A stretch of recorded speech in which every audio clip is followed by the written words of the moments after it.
And, of course, as Jeff said, we'll be giving out our picks tonight. Look at you, and man, I sitting cannot in believe first this. place. I actually picked Miami to beat Cincinnati. I know. Wow.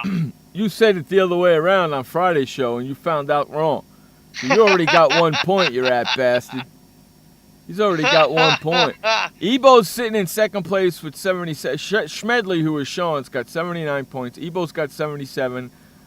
Myself and Gio have 75, and Kenny's got 74.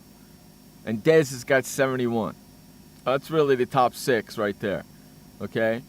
And it's what, week 9? It's no big deal. You can stay there for a couple more weeks, and then we'll take it over from you. It's really no big deal. You're going to go down this week. I wonder, since Ebo's in the chat room, I wonder if Ebo, I'm sure Ebo got that game wrong. I'm sure she picked Cincinnati for the win in that game. I'm sure she did, too. But I picked up a point. Nanner. Nanner. That's right. My Lord. All right, our first topic we get to, I was out shopping today and getting, of course, the Red Sox hat. Oh, but this is kind of the big topic in the NFL right now, which kind of surprised me. John Fox was hospitalized on Saturday after feeling lightheaded while playing golf. The Broncos released a statement confirming that the 58-year-old John Fox was taken to the hospital in Charlotte, North Carolina area. Okay, they're playing Charlotte on Sunday, right? Yeah, they're playing the Carolina Panthers. Okay, why is he playing golf on Saturday? He's probably saying, "What? I need to do something to keep myself preoccupied." He's playing golf the day before the game? Yes. Wow. Are you surprised by that, Yes, Jeff? I'm very surprised about that. Yes, I am. Yes, I am. I'm very surprised about that. The head coach of the Denver Broncos is playing golf the day before. Oh, no, wait, no. They're on their bye week. Let me get it right. Broncos coach John Fox was enjoying the bye week. Okay. The bye week in a Charlotte area golf course. Okay, so he was back at home hanging out in Charlotte playing golf. They're on their bye week. That's different then. That's okay. I don't have a problem with that at all. Now they got a problem, don't they? They do have a problem, especially for a Denver team trying to stay with the Kansas City Chiefs in that AFC West division. Okay, they thought it was a heart attack, but the team confirmed to NFL.com that it was not a heart attack. Okay? Yeah, they said he should be okay. He says he's feeling better, but he was taken to the hospital in Charlotte, North Carolina. Denver won the AFC West title in each of its first 2 seasons under Fox, who also coached the Carolina Panthers to the only Super Bowl appearance, which was in February of 2004.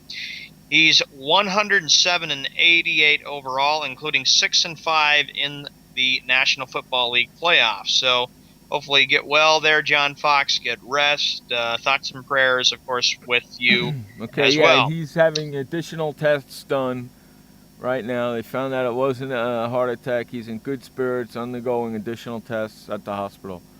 So we'll find. So it's a bye week. So it was a good thing it happened on a bye week, huh? Yeah. Here's another topic making news. As you all know, the NFL trade deadline is continuing. It passed on Tuesday, saying Adrian Peterson staying put as activity across the league remained mostly quiet. The Vikings are 1-6, were no exception. So Herschel Walker said it would be a mistake to trade Adrian Peterson. Why, Adrian Peterson wants to be traded? No word about it, but I got to tell you one thing. I'm flipping channels last week. I'm watching the World Series last weekend. I'm on New and York. there was a lot of talk toward the end of the game if the Vikings would consider trading either Jared Allen or Adrian Peterson. If I'm the New York Giants, I freaking go right to the Minnesota Vikings and tell them we'll give you our first-round pick for Adrian Peterson. Yeah, because he's going to be breaking. Because you know the Giants are going to have a first. You know the Giants are going to have a first-round pick. Come on, they're 2-6 right now. Come on. Yeah, well, you have to keep in mind too that the Vikings are going to be the rebuilding team if they don't turn it around, they're going to play for a lottery draft pick next year. Then you know what's going to happen? Try to get the top pick. As soon as the Giants get Adrian Peterson, they're going to win the rest of the games and go right to the World Series, or right to the Super Bowl. Bada bing, bada boom, because that's all they need is a freaking running game for Jiminy Cricket's sakes. And an offensive line. And freaking wide receivers that can catch the ball. And a quarterback that doesn't throw interceptions. Oh, that's like a whole new team, isn't it? Yeah. Oh, okay. I'm sorry. But it would be a big, big thing when you consider about where the Vikings are at. Has the Cowboys got rid of Dez Bryant yet? From all that stuff that's going on with him? The Cowboys have not let go of Dez Bryant, but hopefully we'll see what happens tomorrow, I believe, and we'll see if they can change their behavior, because the way Dez Bryant acted on Sunday, totally unprofessional. Yeah. And I know, Jeff, if you were there, you would have said to him, just relax, chill out, cool down, don't get over. Take it easy, man. Yeah. Relax. Yeah. What you doing over there, young fella? Yeah. They play Minnesota this week. Yeah. Dez Bryant should have a good game, huh? Yep. Dez Bryant should have a really good game. He should be able to shut up after this week. Well, we'll see. Minnesota, actually Dallas knows very well that they are still hurt from losing a heartbreaking game. But it comes to the fact, it's not just Tony Romo who blows the games for them. If you look at Dallas's defense, it's their defense that lets up and just continues to let teams right back in it. And I think it was 2 years ago, or actually last year, they had the game against Detroit in Dallas, and they blew a 24-point lead. Now a year later, they blow a 10-point lead. So Dallas is all upset about it, trying to figure out, well, why can't we win big games? We should be farther ahead in the NFC East in first place. If they lose to freaking Minnesota at home, they're freaking in major league trouble. Well, if we look at the standings going over it, here we are. The Dallas Cowboys, they're sitting at 4-4. The Philadelphia Eagles are 3-5. Uh-huh. The Washington Redskins are 2-5. Pink Sheep Boys team. Uh-huh. And Jeff's and Gio's New York Football Giants, they're 2-6. So right now, if you look at that NFC East division, that division is up for grabs. Totally 100% up for grabs. And everybody would think, oh, the Giants are done. But look, they've won 2 straight games, and people are saying, Tom Coughlin's job will be on the line. You've got to remember, the Giants did what a lot of people didn't even think they should have done in 2007. They shocked the world with what they did. And shocked the world in 2011.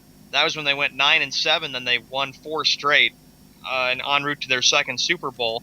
So the Giants, you got to be careful. You always think that they're done, but, Tom Coughlin probably just says, I'm going to give you guys a pep talk, and I'm going to say, look, you guys need to turn it around, and that's exactly what they do. And then Eli gets to be the red-hot quarterback. But we'll see. In the NFC North, the Green Bay Packers are 5-2.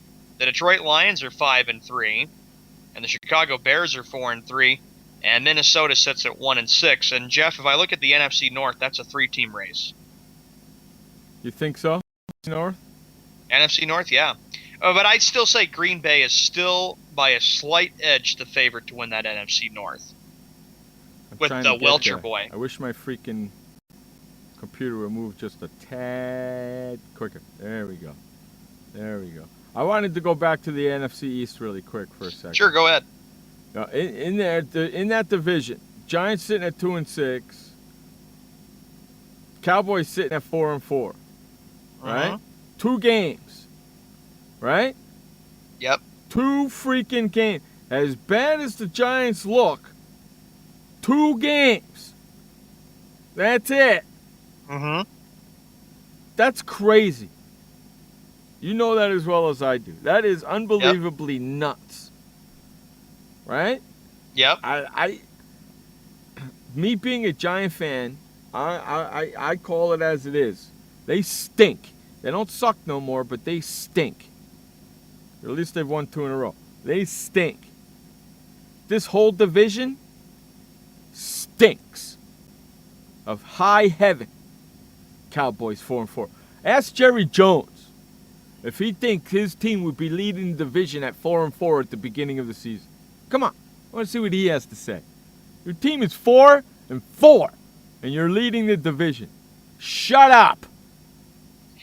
Jarrett, well, the NFC East, I hear what you're saying.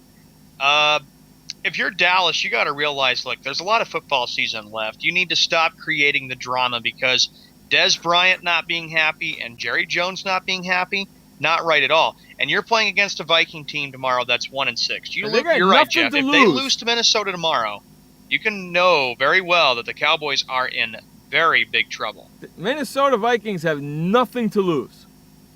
Nothing.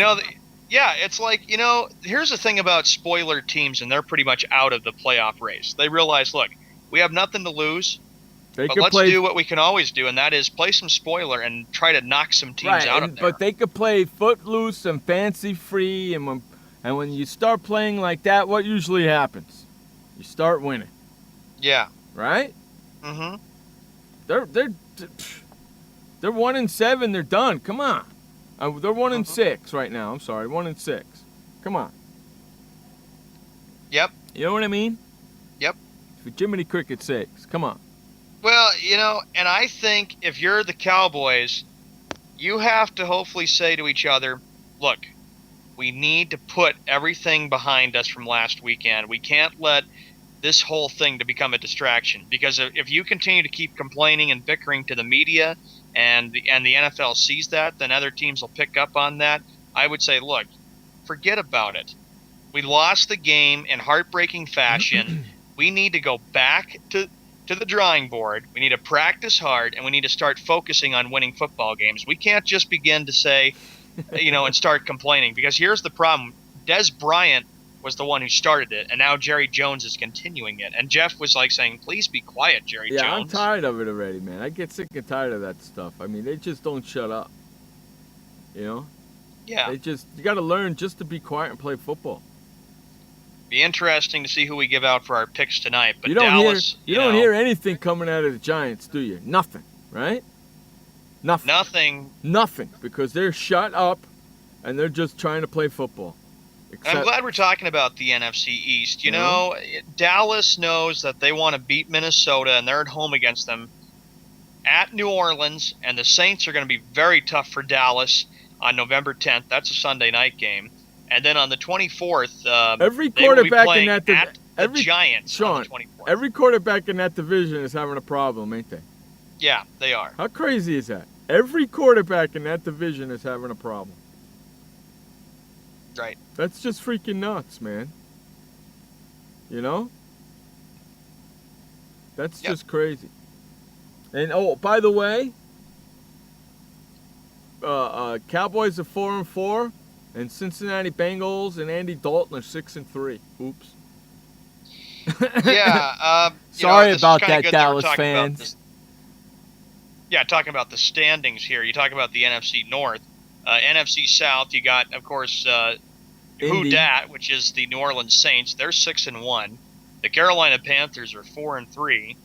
The Atlanta Falcons are 2-5, and of course you got the winless Tampa Bay Buccaneers. How about that? How's that coach still have a job?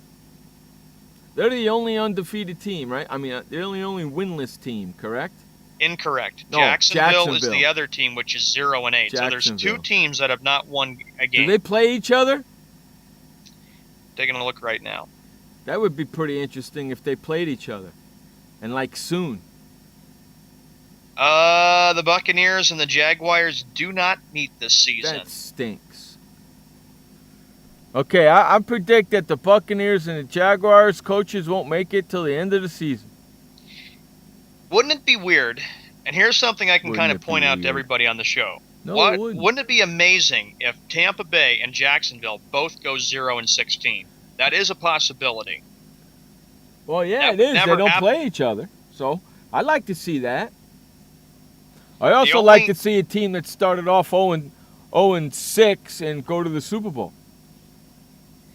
You would like that because you'll do anything to make sure that the Giants get in there and get to the Super Bowl. Play on their home field. Yeah, come on. The game's on their home field. They got to do anything they can to get to play in that game. Anything. But not if Jerry Jones has something to say about him, because he's always said, I guarantee the Cowboys are going to be playing in the Super Bowl. Well, no, he's not. They're not even. Are you kidding me? Are you kidding? Even if they win that division, are you kidding me? They're not And going then to win you'd the have to first see game. how Tony Romo does in the playoffs. They're not going to win. He's going to lose another game in the playoffs. He will. He will. And I'm going to say, ha!